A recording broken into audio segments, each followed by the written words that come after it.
Welcome to Carpe Dime, the podcast where we explore personal finance and everyday life. I'm Nicole Jackson. And I am Jamie Davidson from Financial Center.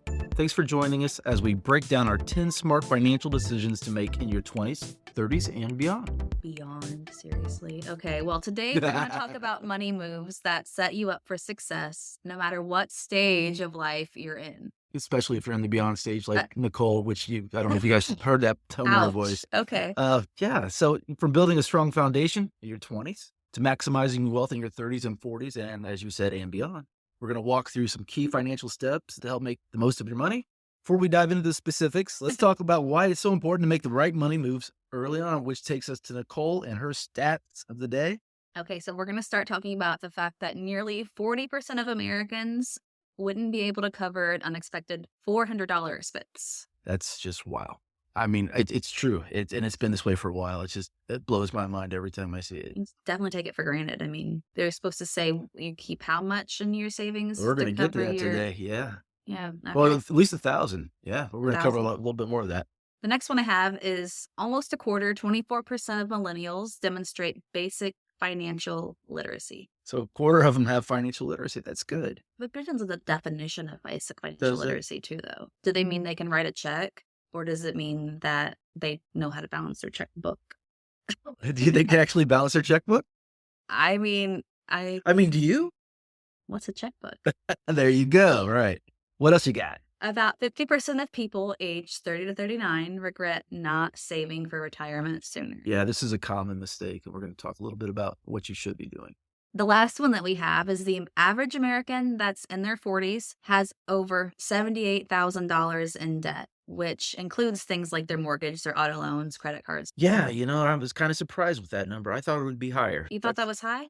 I thought not high enough. I didn't think it was high enough because of the cost of mortgages the last 3 years. So I was kind of surprised. That's a good surprise, though, right? We know average credit card debt for the average American is almost $8,000. So right. I thought it'd be a little more than 78 because of the cost of housing and actually automobiles. So what surprised you?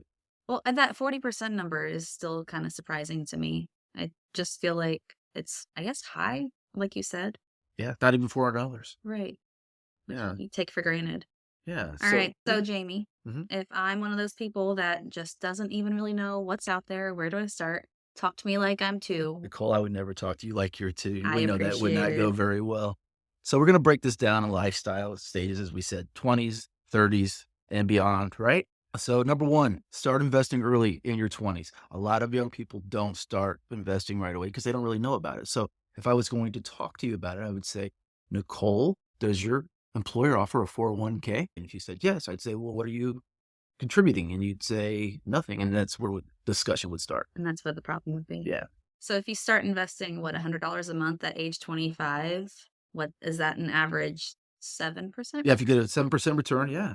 You're going to have how much? $250,000 by retirement. Just for $100 a month, right? Right. But if you wait until you're 35, you will only get at least half that, right? Yeah, it'll be about half of that. Yeah. So 10 years is going to make a huge difference there. And that's the whole thing when we're talking to somebody in their 20s. We want to tell them these things, and this is the way to financial freedom in the long run. But in your 20s, I was in my 20s. You couldn't tell me much, right? Right. In 30s, you can't really tell them much. So you start with the investing. Then you want to talk about is building that emergency fund. Experts recommend saving 3 to 6 months worth of expenses in an accessible account. So we're talking already that 40% don't even have $400 in an account. And now we're telling them to have how much? 3 to 6 months. So that's what your rent and your utilities. Groceries, auto loan, mortgage, whatever you have.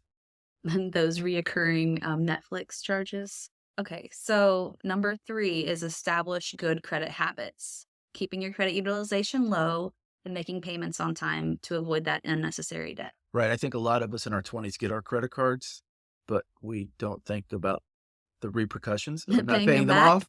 Paying them off. I mean, paying them off monthly, right? It's the monthly that's the issue. If you're going to use it, try to pay it off monthly because those interest rates, like you said, they're so high. Right. And when inflation happens, they're usually variable rates. So that rate's going to continue to go up. Now, let's talk about the 30s. What is the top financial move for this stage? You just got out of your 30s. So what was your top financial move? Getting serious about your retirement contributions, right? Okay. So we already talked about it. Now, what do we want to do with that? We want to max it out. Yeah. Max it out. Are you maxing out your 401k? I think I am. Good job. Yeah, but that's, all thanks That's to you, because Jamie. Nicole's listened to me for so many I years, right? All have. right. So, Actually, I think I listened to you from day one. oh, Max wow. out your 401k so Wow. I get as much as I can. I am so happy I got to hear that on a recording. Thank you, Nicole. That meant the world to me. Thank Happy you. birthday. Best day of the week so far. Okay. So number 5, consider home ownership. Nicole, do you have a home? I do You have have a a home. house, don't you? Right? Yeah. Do it. If it fits your lifestyle, if it makes sense for you, it's time to try to buy that house because you're going to build equity over time. It's going to be an asset that you're going to have. That being said, it's not right for everybody. And if the price is not right, don't buy the house. Another big one is paying down your high interest debt. Or what's the word where you put them all together? Consolidate. Yes. Your credit cards, your personal loans, and any other lingering student debt should be your priority to get rid of.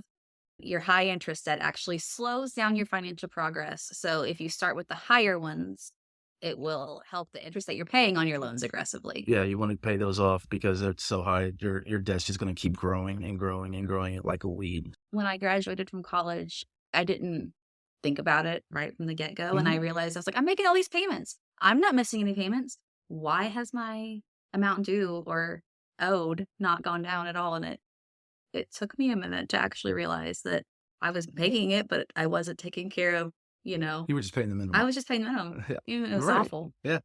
Gotcha. Anyway. You got the minimum. That was great. Yeah. Yeah. Once again, going back to those 20s conversations, right? Having that conversation.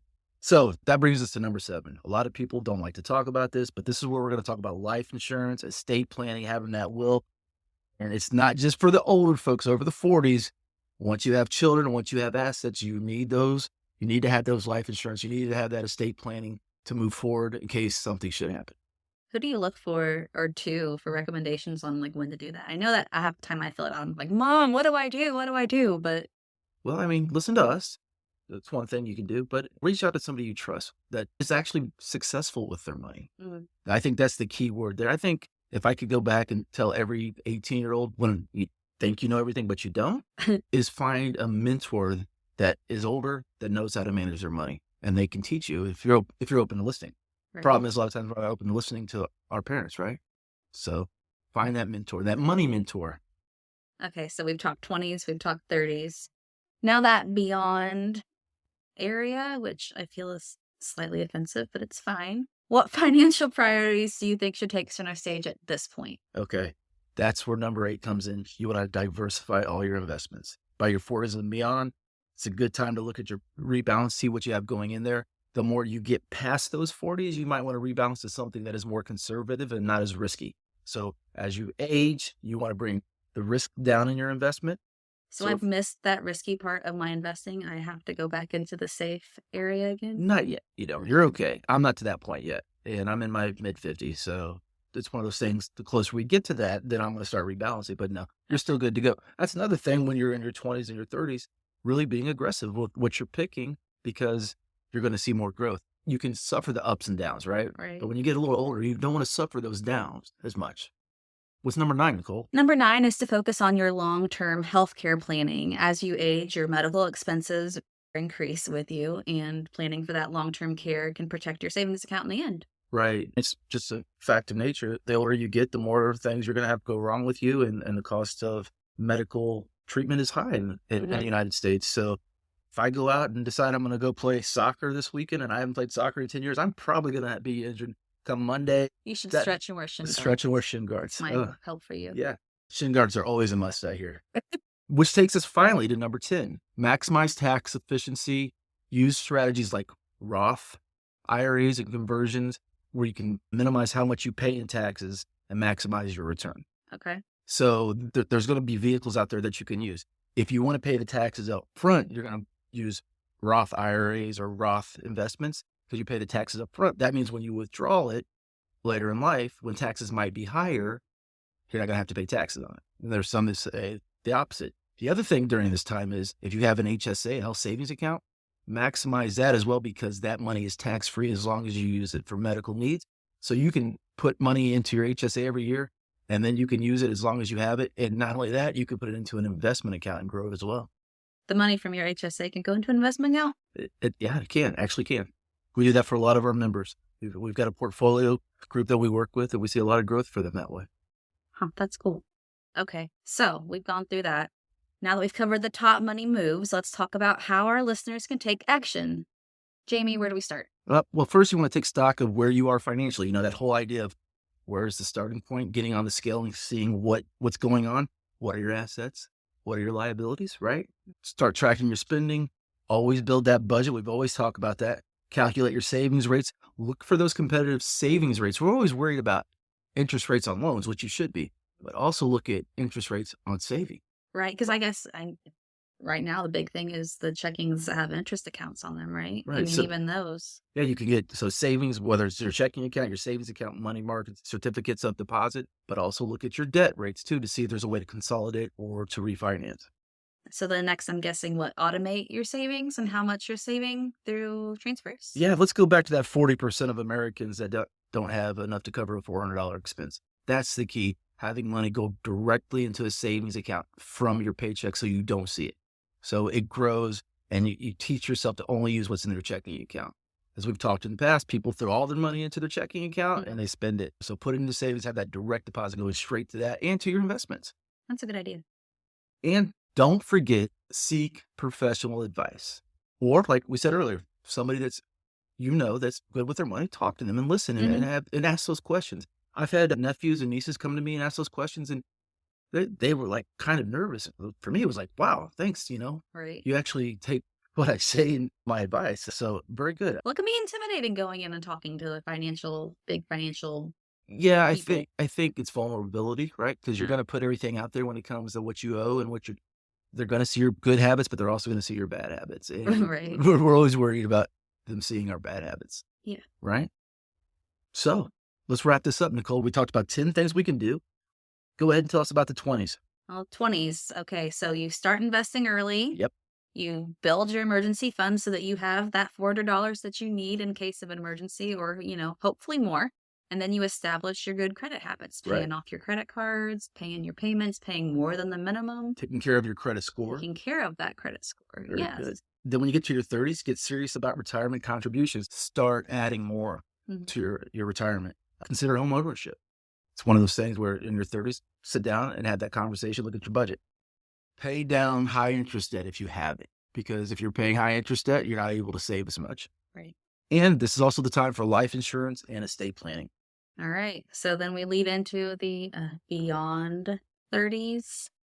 You want to diversify your investments, increase your long-term healthcare planning. So make sure you're planning for any surprises down the road, and maximize your tax efficiency. Say that, maximize again.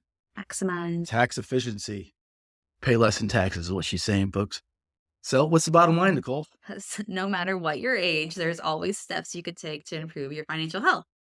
Whether you're just starting out or in the middle of your career or somewhere down the road, planning for retirement maybe, the key is to be proactive. Yeah, exactly, Nicole. The best time to start was when? Yesterday, right? So the next best time is today if you didn't start yesterday. Financial planning isn't about the perfect strategy. It's about making the best decisions you can based on your life stages and your goals. Carpe Dime is presented by Financial Center First Credit Union. It's produced by Jamie Davidson, Nicole Jackson, and Garrett Rude. Financial Center is an 8-time national award winner in adult financial literacy, and our goal is what, Nicole? Help improve your financial life. Learn more, visit fcfcu.com. Like what you hear, subscribe to us on Google, iTunes, SoundCloud, the All Indiana Podcast Network, and Spotify, or any other place where you listen to your podcast.